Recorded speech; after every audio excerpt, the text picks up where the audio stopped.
Welcome back to Module 1, Lesson number 5. Today we are going to dive in to the foundation of your business, and this is going to be something called sales rank and buy box. Along with this, we're going to be talking about the single most important product that you need to be using in your Amazon business to track data as far as sales history and how many times products are actually selling.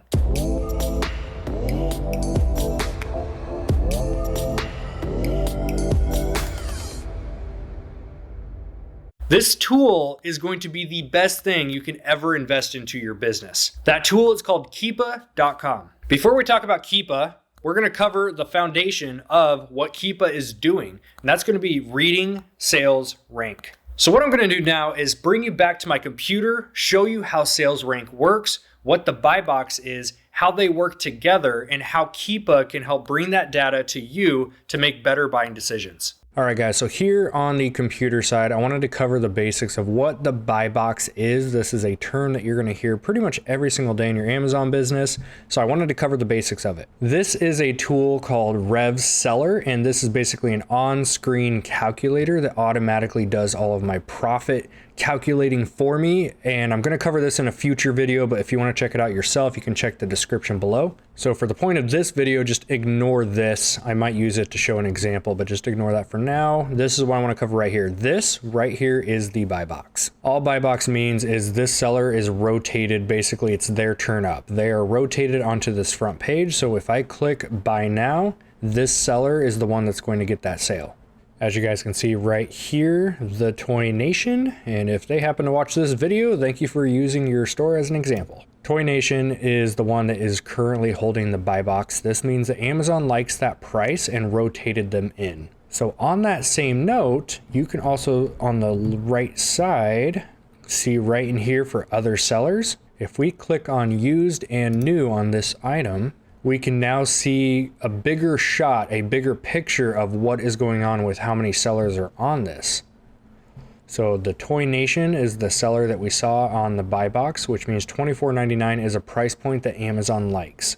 Typically, a basic rule of thumb is when you send an item to Amazon, you want to do what's called matching the buy box. You are not going to come in here and do this thing called lowballing, which is, well, if they're selling at $24.99, I can sell mine at $24.98. Or even worse is you'll get somebody that comes in here and says $19.99. That is what we call racing to the bottom, because every other seller, this listing doesn't have that many sellers on it, but some listings have 30, 40, 50 sellers on them. If somebody comes in here at $19.99, they're going to scare every other seller into dropping their price because they want to get off the listing while they can still make money. That causes a price war, and then the price tanks, which is what we call racing to the bottom. So rule number 1, if you watch my videos, please do not do that. Do what's called matching the buy box. So you want to price with whoever is owning the buy box. So $24.99 is what I would price my item at. Or you can go a few dollars higher because I know he's going to sell out. And then I can probably price mine at $26 or $27.99 and still be able to rotate myself into that buy box. Now, when you get up higher into $38.99 all the way into the 40s, that price might be too high, so therefore the buy box would not be rotating. But at the end of the day, just as a basic rule of thumb, just always match the buy box when you send the inventory in. So now that you have a basic understanding of what the buy box is, it's just simply whoever is rotated into position to make that sale. Let's scroll down and take a look at sales rank. There are 2 different views that we are going to be looking at. I am on my desktop, so if you're on Amazon.com, this is how your layout is going to look. If you are scanning with your Amazon Sellers app, I'm going to throw a screenshot up right now, and on that top left, you can see where the sales rank is. But on the main listing, we are going to scroll down and go ahead and ignore this. This is Keepa. I'm going to show you that in just a minute, but we want to scroll down, and this is going to show us our actual sales rank. Right here, best sellers rank or BSR rank. Rank is simply going to tell you how fast an item is selling. The closer to number 1, the better. This is going to vary per category, by the way. So toys and games, this is ranked 15,000, extremely great rank. Each category is going based on how many total SKUs are carried in that. So for example, toys and games is not going to have as many SKUs as something like books will. There are millions upon millions of different SKUs of books. So a rank of 1 million in books category is going to be still considered great, versus a 1 million rank in toys and games is not going to be great. The smaller the amount of SKUs, the smaller this number needs to be considered a good rank. I'm a fan of looking at this view versus just my Amazon Sellers app, because sometimes when you scan a product, it might show this is rank number 145. The issue is on your app, it's not going to show you rank number 145 in toy figure playsets. It's going to show you 145 under toys and games. Here's why that's an issue. The true rank, this is called a parent rank, the true rank is 15,000, not 145. This is showing that the rank 145 you might see is based on these subcategories. So this is why oftentimes in my early days, I would scan electronics that were ranked number 2 or 3 or 4, and I thought I had a gold mine. But in reality, they were ranked number 2, 3, 4 under many subcategories. So you always want to go by this top rank in the main category. We're going to talk a lot more about rank in a future video when we are in the store showing you how to source products. But for now, I just wanted to have you have a simple understanding that the closer to number 1, the faster it's moving. Now let's roll up to Keepa and show you how this plays. So first and foremost, this is a Chrome extension. Your regular Amazon page is not going to have this data on there, so you need to install the Chrome extension Keepa. Once you have that installed, this is going to show up on every single product that you go to. It doesn't matter which color of a product, it doesn't matter which product in a category, it is always going to show up underneath that product image. So let's use this as an example, and I want to cover what Keepa does. This can be extremely overwhelming when you are new, you have no idea what you're doing, and you look at all this stuff and think, I have no idea what I'm looking at. So the first thing I want to do is I want to get rid of all of this. Let's get rid of all the colors, all the dots, so I can walk you through what each one means. And I'm going to remove this historical data, which I'll cover what that is in a minute. So here we have a blank Keepa chart. Again, Keepa is going to track the history of this product. So I'm going to show you the absolute bare minimum that you need to know. Number 1 is going to be sales rank. This is going to show how fast a product is moving. Number 2, you want to have your new conditions. I typically like to see what the used ones are going for. I will put a little side note that doesn't really matter in toys. You're not technically supposed to list used under toys, but if you're dealing with electronics, used is a great number to be able to go by. So let's just start here, and then we're going to add in some of those other colors, which gives us more data on what we're looking at. Sales rank is going to be the green. The faster that a product is selling, the more squiggly this line is going to be. Now, some graphs are going to show the number 0 up top, and that 60,000 would be on the bottom. So you just need to know which side that you're looking at, and you can flip-flop these if you'd like. I always keep mine towards the bottom. So in that case, with the number 0 being at the bottom, number 1 would be the best rank we can have. Every time that this green line drops, that is 1 sale. So you can see right in here how this is just a really, really squiggly line that is showing a lot of sales going on. And if you have something like right in this area where the days went by, you can see when this sale happened. See this little peak right here where that dropped? Sunday, February 10th, there was a sale.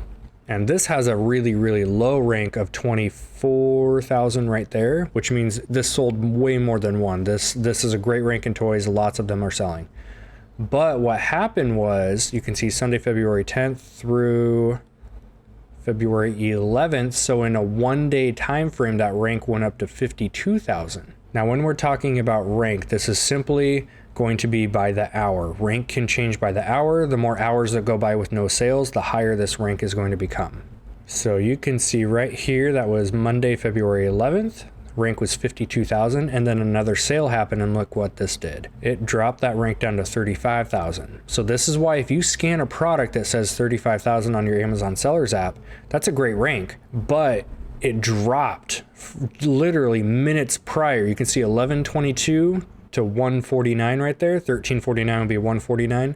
So in literally just 2 hours time frame, that rank dropped, and that's how big the waves can be. And when you talk about other categories like books, you can have a rank of 1 million drop down to 300,000 in a 1 hour time frame. So this is why it's really tough to trust fully the Amazon Sellers app. And when you scan a product, you see that number.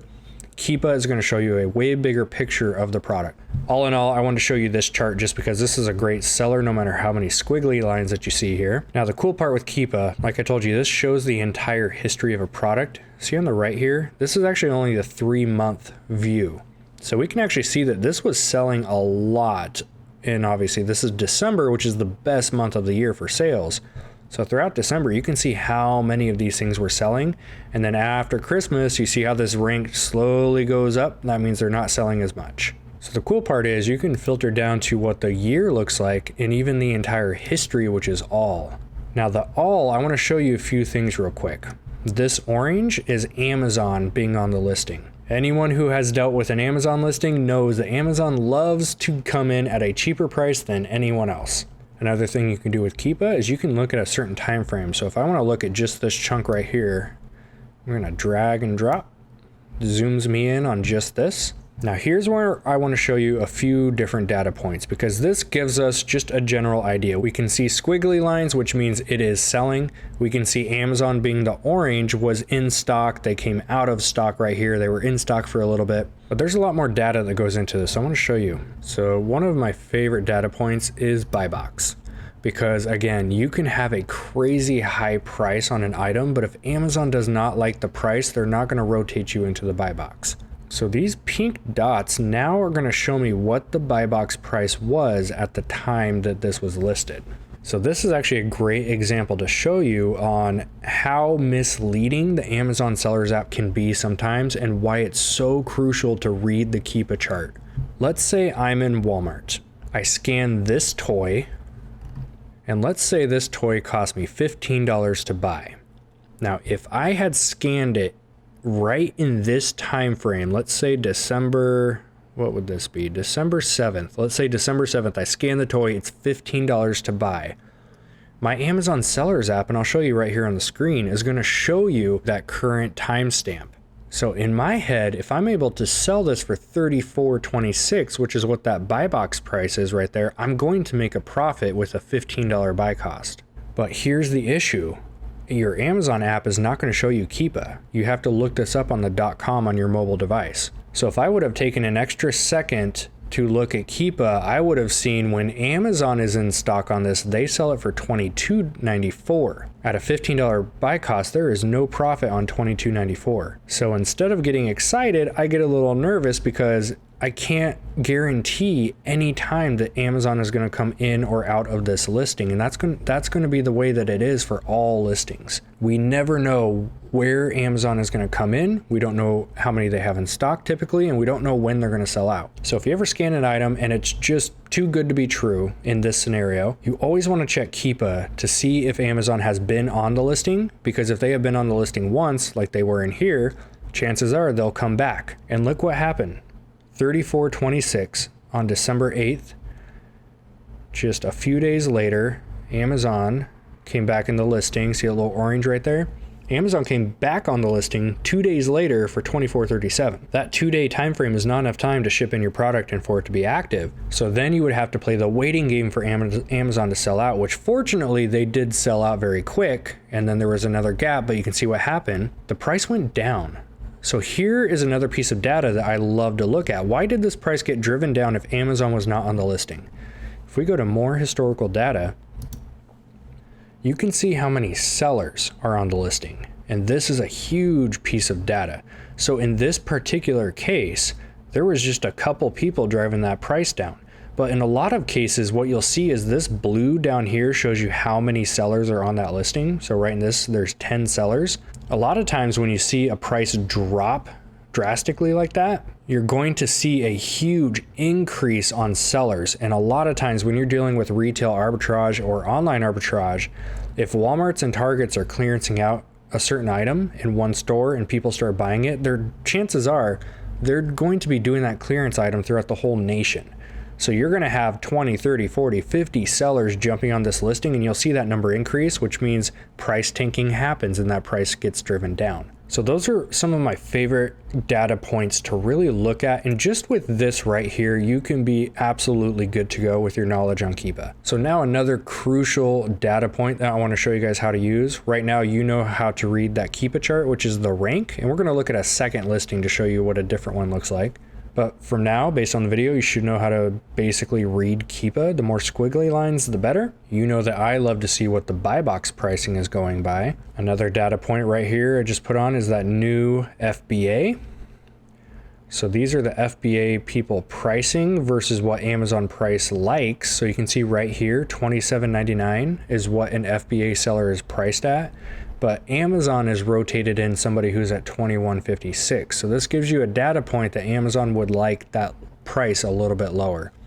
Do you have to follow it? Absolutely not. Totally your call. But another extremely crucial point is if we go back into that original view we were just looking at.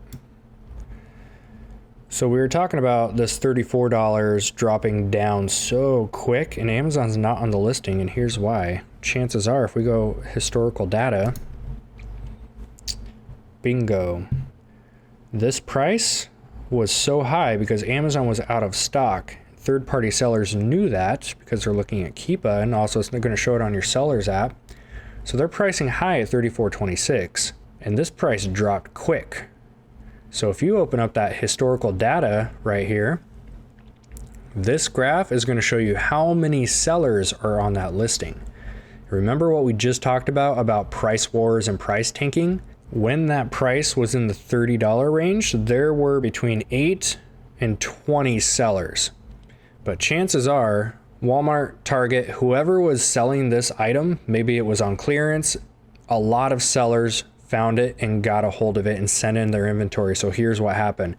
It went from 8 sellers on Wednesday, December 6th, to 57 sellers on December 15th. That's how fast the price can tank. And this is why if you're watching this video, do not price tank. If everyone would have matched the buy box, they probably could have rode out that higher dollar amount for a little bit. So having this piece of data is very nice because you can see the history of the product. And one way to make a determining factor if you want to buy a product, let's say you scanned it right here. So you can see the buy box is at $19. Obviously, you have to get this fairly cheap to make any money. But as an example, if I wanted to look at Keepa and see, well, it's got potential, what could I price it at? Right now, there would be 37 sellers. But if I go back, I can see that when there are less than 10 sellers, I can sell it for more because there's not as much competition. So then you can forecast out if it's something you want to buy and price high and wait for everyone else to sell out.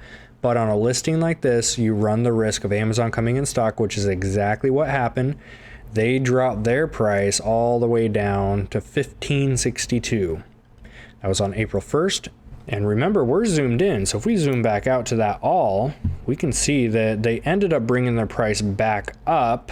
We're looking at that pink box for buy box price. So they went from $15.99. They came back up to $21.56. They sold out, and then all of a sudden the sellers, you see down here, Amazon sells out.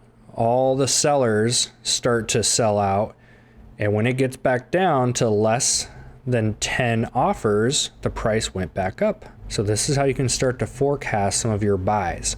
Now, if you're doing something like in the electronics category and you want to see specifically what used items are going for, again, you do not want to be listing used in the toys section. You can use this little black box here for used, very good, good, and you can see all the different ones there. We really don't have to mess with those too much. So those orange dots, again, are going to be your FBA sellers, which is what most of us are going to be doing. But if you are doing FBM, which is that merchant filling, the seller fulfilled, that's the stuff that we talked about on the second video, those are going to be the blue ones. So if you are going to be doing merchant filling and you want to see what your competition is looking like and you want to see what people are pricing at versus what the buy box is, etc., then your blue one is going to be the option. So now we're back to what our original screen showed, which is a lot of colors, a lot of craziness. Don't let this overwhelm you. You don't need much more than just the basics. So we can take our used, you can even take this new off. And PS, side note, new under this one is a combination of merchant filled and FBA. So if you want specific breakdowns, I would highly recommend use these ones instead. So if you want a basic view, We're going to take new off. We're going to take third-party FBA off. You can get away with just buy box, sales rank, and Amazon on the listing. That's a very basic way to do it, but if I am going to be choosing another one, it would be third-party FBA, and as well as this historical data I just keep open all the time because I want to see how many sellers are on this. All right, and this last little tip that I want to give you guys is when you have a product like this, the price has been pretty consistent across the board on this one, but if you have a product that you have prices all the way up and down and kind of spread out, and you don't know what to price your item at, you can click on this data page, and this is going to give you a whole breakdown of what the averages have been for both the rank and the pricing history. Another cool part about this page too is it gives you actual data based on the product itself. So this is really nice to have, especially if you're going to hunt down a wholesale account. This is going to give you some ideas on where to go. Now, if you want to save yourself from having to actually do one extra click from the main page, you can just hover over statistic right here. And this is going to give you a whole breakdown. And I like to use this to see kind of what an estimated amount of sales are going on per month. So on the right side in that green column under sales rank, on the bottom, you see 98 sales per month. Let me clarify one thing though, no third-party app, even Keepa, is going to be 100% accurate. This is just going to be a ballpark general number. Use this as a guideline, not as an exact method. So this is going to give you an idea over the last 180 days, 90 days, 30 days, what the average rank was, what the average new price was, maybe the used price if you're doing electronics, and even what Amazon was selling this for, their highest, the average, etc. So anytime you do have a product, like I said, where the price is just all over the place, you don't know if it's going to be high, low, I always hover over statistic just to get more of a 90-day average history, and that's the ballpark that I like to play in. All right, so now that we have a basic understanding of how Keepa works, how to read a chart, we're going to go over to another listing here. I want to show you an example of something. Remember earlier when I said don't get too excited when you scan something and it's got a really good rank? Here's a prime example. If I'm going to scroll in and look at this right here. Now we are looking at a grocery item, which again, each category has a different standard with rank. So in grocery, typically it's going to change depending who you talk to, but typically if you can stay under 80,000 in rank, you're pretty good. But I want to use this as just an example. Let's say under 100,000 is considered a good rank in grocery. So 400,000, as you guys can see in this number right here, 400,000 would be considered a not so great rank. Now, if you are in a grocery store and you scan an item right here at 58,000, you're going to get excited, especially if you can get this item cheap. You're going to get excited. You're going to think, wow, it's got a great rank. I can get it at a fair price and I can make a profit. Well, that's not the whole story. Again, your Amazon Sellers app is only showing the rank as of that hour. Every sale will cause a drop in rank. The more time that goes by, the higher this rank is going to go back up in numbers. So you always want to look at Keepa when you have something that you want to purchase. So if you scan this and get excited about 58,000 in grocery, but then you look at Keepa and see, wow, it's only sold 1-2 times in May to June. So in this 5-week time frame, the item only sold twice. And you can see Amazon was even on this listing right here at $36. Just that little snippet. And then you could start to question, why was the rank so high? Well, it could be that the price was really high. So Amazon was on the listing for 36.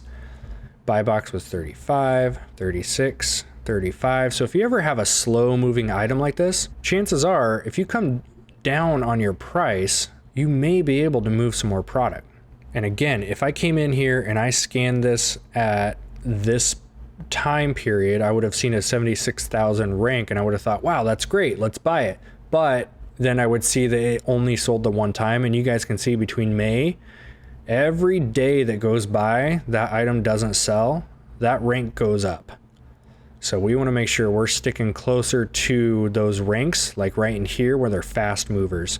So that was just one other example of a chart that I wanted to show you that was not as fast of a mover. And every time that you scan an item, do not trust the number on your Sellers app. You want to look at Keepa to get a bigger picture for the item, especially if you're going to be buying in quantity. Now, can you scan an item that looks like this and buy 1 or 2 of them and sell them? Yes. You do not want to be buying 5, 10, 15, 20 units of a product that looks like this unless you know what you're doing. So in the beginning, if you see a Keepa chart like this and you find a profitable item, sure, buy one, send it in, see what happens. But do not be buying quantity until you learn how to do Amazon FBA a little bit more advanced. So with that being said, if you have any further questions, feel free to comment below and I can help clarify any questions you have on Keepa. So now hopefully you can see the absolute power in having access to that data. If you go into a store and you scan a product and you are relying on just what you see on your Amazon Sellers app, that is a current timestamp by the hour. You're not able to see the whole history of the product, the pricing, the sales rank. So really you're making a blind buy if you are only going by the Sellers app and not looking at Keepa. So with that being said, honestly, if there's one tool that you need that I would consider a requirement to run your Amazon FBA business, it would be Keepa. There's going to be tons of other ones that we can recommend for increasing efficiency in your business in a later lesson. But for now, I just want to put that as the foundation of your business needs to be based on looking at the historical data through Keepa. If you want to get plugged into Keepa in the subscription, you can check out the link below. As of the week of this recording, unfortunately, Keepa is no longer free. I have been shocked that Keepa did not start charging a monthly subscription sooner. They've been around for many years and they are the #1 tool that can help you build your business. So they provided many years of free value, but there is good news. It is only $17 a month, so it's not a crazy expense. Again, if I am to personally recommend only one tool that you use for the rest of your career as an Amazon FBA seller, it would be Keepa. So if you want to get plugged in, check out that link in the description below. You can activate your Keepa subscription. I highly recommend you also install that Chrome extension so you guys can see the same page that I saw where it's on the screen of the product page. You can also access Keepa through your phone. Now they don't have an official app as of the time of this video, but they do have it through our normal website. So if you're on iPhone, which is what I use, you open up your phone, open up Safari, and you can open up Keepa.com from there. And you can copy and paste that ASIN, which is the product identification, and that will bring up the whole history of the product right there. So if you're in a Walmart and you need to look at that Keepa history, you can just go to Keepa.com through your web browser, whatever you use on your mobile device, and look up the history of products that way. Now, I will say that is an affiliate link in the description below. So if you choose to use it, it supports what we do here on the channel, and it helps us to be able to keep providing you guys free content such as this course. So if you do choose to support that link, it is much appreciated. It helps us continue to grow this channel. This has been the wrap up to module number 1. Stay tuned for module number 2, where we get to start diving more behind the scenes on your actual Amazon seller dashboard. We're going to be covering a lot more tutorials on how to do different things, how to look at your statistics, how to run different reports. That's all going to be covered in module 2. I will say this, if you do not have an Amazon sellers account already, I'm not going to cover in one of these tutorial videos how to set it up because it's pretty self-explanatory. Go to Amazon Seller Central, create an account, just follow the steps that they give you. And once that's done, come back and start watching module number 2. And I'm going to show you how to set up your dashboard, what each of the different options mean up top, how to run your reports, and all the fun stuff that goes in behind the scenes. This has been Chaz with Side Hustle Network. Thanks for tuning in. We'll see you in module number 2.